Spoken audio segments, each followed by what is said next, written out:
Hello everybody, my name is Brennan Dunbar and I'm looking forward to working with you in this online Computer Science 20 course. This is an introductory course in computer science and we are going to be exploring many topics relating to computers and information technology, and we're going to be doing it through the lens of a programmer and app developer. The course is going to be offered using the Blackboard virtual classroom, which hopefully you were able to log into and enroll yourself in the course. Grades and progress for the course will be updated in real time on Blackboard in the My Grades area. And also, marks will be posted and updated every Friday afternoon in Edsby so that parents and guardians can keep track of what we're doing in the course and due dates and an ongoing mark. So all I want to do with this video is just welcome you to the course and just give you a very brief overview of our system and the virtual classroom, the Blackboard system, to make sure that you're comfortable finding your learning materials and submitting assignments and contacting me if you have any questions or concerns.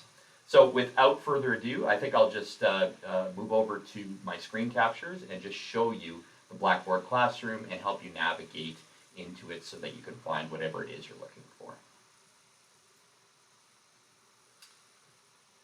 So this is our computer science course on Blackboard, and it is a relatively easy site to navigate.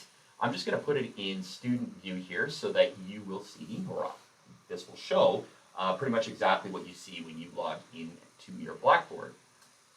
So there is a home page, and I've got it defaulted currently to learning modules, but I think I might change that to home and announcements so that your landing page will show you any of the new announcements and projects that are upcoming, projects that are overdue, and other things related to the course. So it's a good idea to start here every day just to double check to make sure there aren't any new announcements, and from there you can jump off into other areas.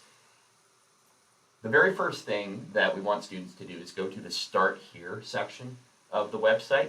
And this is just going to give you a little rundown on what the course is about and some more details on the projects that we're going to be doing, as well as our pacing for the course. I'd like you to fill out a Google survey form. It's very short, should take you about 30 seconds or a minute. And it's just going to give me some information about you so that I can, I can connect with you and hopefully help meet you where you are with your learning, and just get to know you a little bit better. So I'd appreciate it if you filled out that form and gave me some information. One of the most important documents, or two of the most important documents in this class, are our course pacing calendar and our assignments list. So everything is laid out in a very systematic manner. Really just start at the top and work your way through to the bottom. And using these documents is going to help you organize your workload and your schedules. I highly recommend that students print these off and just keep them somewhere in your work area so you can sort of check off the days as we go. Make sure you're on the right module when you should be. Make sure you're handing things in on time. Make sure you don't accidentally miss any assignments. So I'll draw your attention to a couple of things here. There is a course calendar that is linked to on the left menu bar, and if you click into that, it's got both a PDF version that you can download as well as some pictures of the calendar that show you exactly what days we are expected to be completing each module, as well as all assignment days, and basically it just tells you what you should be working on any given day. The course is offered in both a quarter and semester format, and this current calendar that I'm looking at is set up for semesters, so starting in September, ending at the end of January, or if you're taking it in the second semester, it would start at the beginning of February and end at the end of the school year. So you can see there we've got it all the way down to January for this one. It's also color-coded to let you know which days we have meetings, which days we have live coding sessions, and which days I have drop-in sessions. So you'll notice that it's color-coded. Anything that's in white is just a day where you should be working on your own. If you're working in a semestered course, you should be putting an hour a day into your computer science studies, just like you would any other class in a physical building. If you're working in a quarterly manner, you should be putting 2 hours in every day. And it is a course where there's a fair amount of projects, there's a lot of learning. And computer science and programming is something that not a lot of students have a lot of practice with already coming into the course as an introductory course. So it's very important that you keep up with this calendar, and that if you're struggling with anything, that you reach out to me via email so that I can help you move forward and make sure that you're on pace to complete the class and achieve your learning goals. So the white periods are independent work periods. The green sessions, which I've currently got scheduled for Mondays, are going to be live coding sessions where I'll go through some of the concepts in a bit more detail, give you a few more examples, and generally just elaborate on the learning materials that I've got set out in the course. The yellow days, I've noticed I've got it in blue here, but I'll change that. The yellow days are come and go, very informal drop-in help sessions. So if you're working on a project assignment and you're almost there and you're just having trouble with a certain concept or a certain piece of code, you could just drop into a virtual live session with me. I can help you move forward, and then you can leave and go back to work on your own. And I've got those scheduled for Thursdays. I've only got one live session scheduled per week, but if we find that that's not enough, we can always add another one in. I'm teaching several classes this semester, so I am not available 24/7 in a live manner. So I will schedule these live coding sessions for a specific time during that day. Hopefully you can make it. If you can't and you're struggling with something, I am always able to make time to meet with you one-on-one. So there's your calendar, and again, I would recommend that you print it off and have a copy near your work area.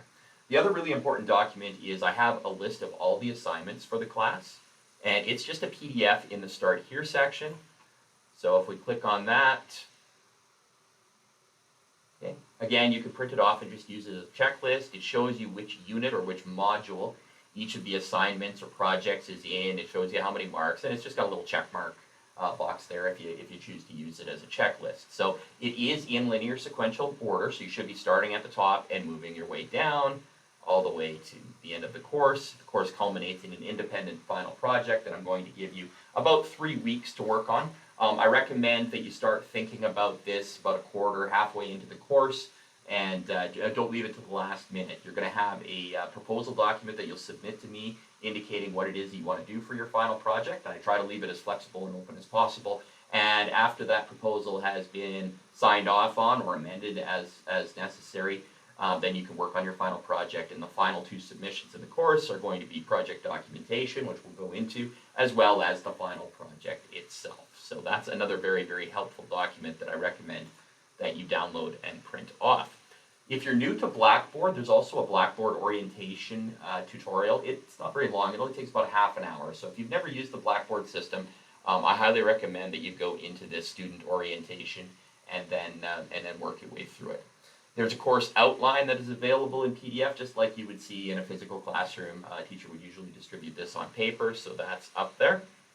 And I have some quick tips for working with technology that I will add into this section here as they come up, or as I find new little tips and tricks. So that's everything that's in the Start Here area. It should take you through the first day or so of the course, and then we'll be moving into the actual learning materials. The learning materials are all located in the Learning Modules section. And in the start of the Learning Modules section, I just have a repeat of the calendar just to make sure nobody missed it. And then the assignments lists again. There are several packages of free software that every student of our division has access to, both online and downloadable. So you have access to the Microsoft Office suite. You can access Microsoft Word, Excel spreadsheets, PowerPoint, things like that, both in an online center or in an online website. And you can also download the programs and install them on your computer for free if you want. So there's some information about that, as well as Google Docs as an alternative if that's your choice, and some cloud storage. You'll notice the course is organized into modules, module 1, 2, 3, 4, etc., and you work through them in linear sequential order. Our introductory activities are in module 1, and you just work through them on this menu on the left side. Go to the Start Here page, which hopefully you've done because you're watching this video, and then we get into the actual content of the course. This is an off-site link that'll take you to a quick presentation, and as you move through the content, you will find more videos, you will find learning materials. Every time that we do a live coding session, I will post that video as well. and you'll be able to access all of the assignments and submit them through the website. So this assignment, I actually might move later in the course, but it's a Word document that you can just download and type into, and you watch the videos, you complete the assignment, and then at the bottom of the assignment, you submit it online, and the way you do that is you just go to Browse Local Files. It pops up a window where you can find the document you were working on, you've saved it to your computer, and then you can attach it, and as soon as you attach it, I get a notification that you've submitted an assignment, then I know that it's there for me to grade and give you feedback on, and it's timestamped to show that you've submitted it on a certain date to make sure that we don't lose any files. So if I just go to Browse Local Files here, it should pop up a window in a second. There we go, and let's just say that this was my assignment. I'll click on that assignment, hit Open, and you'll notice it attaches it to your assignment submission. You can attach as many files as you want. You can also remove them if you accidentally attach the wrong one. And there's also a place to add comments if there's something I should know about your assignment or whatnot. At the very bottom, there is a Submit button, which is currently covered by my webcam. And after you click Submit, you should get a notification instantly that you have submitted the assignment successfully, that there is an attempt. It says late, but it's not. And that it's timestamped, so you know when you handed it in, I know when you handed it in, and then you can see what you handed in. After I've graded it, you can go to the My Grades area, and you will notice that if it's been submitted but not marked, it'll have a little exclamation point that says Needs Grading. As soon as I've marked it or given feedback, then you'll be able to click back into that assignment to see the feedback, and your grade will be posted here. And it should be in linear sequential order here, so again, you'll see the early assignments at the top and the bottom, and the later assignments at the bottom. So that's how you submit assignments, that's how you find out what your grade and the feedback is. If you have any questions about that, please email me. I'm going to go back to learning modules and just skip into a different section here. So I'm just going to go to module 2, just to show you that they're all sort of organized in a similar manner. Some of them lead to videos, some of them lead to tutorial sessions. This is a recording of a live session that we would have done in the last semester. I won't actually load it up.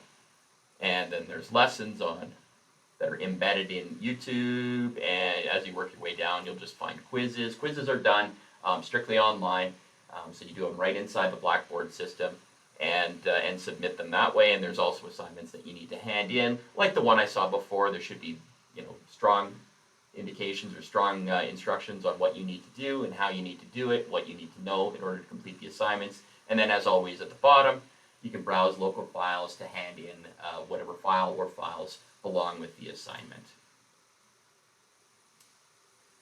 The virtual meeting space is where we're going to be doing our drop-in help sessions, as well as any of the live coding sessions. And you just click on virtual meeting space, and then we're just going to have one entry up here. It says Computer Science 20 course room. You click on that, and then there's another menu where it just says Join Course Room. And that'll put us all in a room together where you can use webcam and you can use microphones, speakers, etc. And we can work in a live session. You do not have to have your webcam on or your microphone on. There's also a chat window if that's the way you choose to participate. But most of the time it'll be my screen that you see or my webcam that you see. And we can work through some things in a synchronous manner together. There's also going to be a live session calendar where it's just going to show you when we're meeting, what day we're meeting, and the times that we're meeting. And it will be at a consistent time. That'll all be posted in the live session calendar. There's teacher contact information, and I always encourage students to reach out to me if you're struggling with something. Don't leave it, don't put it off.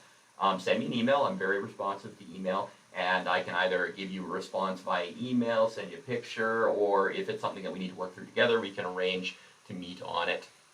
And then there's a little help section. It's not help with the course, it's more help with the Blackboard system. So that's a pretty good overview of what you're going to see in the Blackboard website for this course. If you have any questions, I encourage you to let me know, and I will help you work through it. And I'm really looking forward to working with you in this course. It's a subject that I love and I have a lot of passion for, and I hope to impart some of that on you so that you can develop a love of technology as well. Thanks, and best of luck.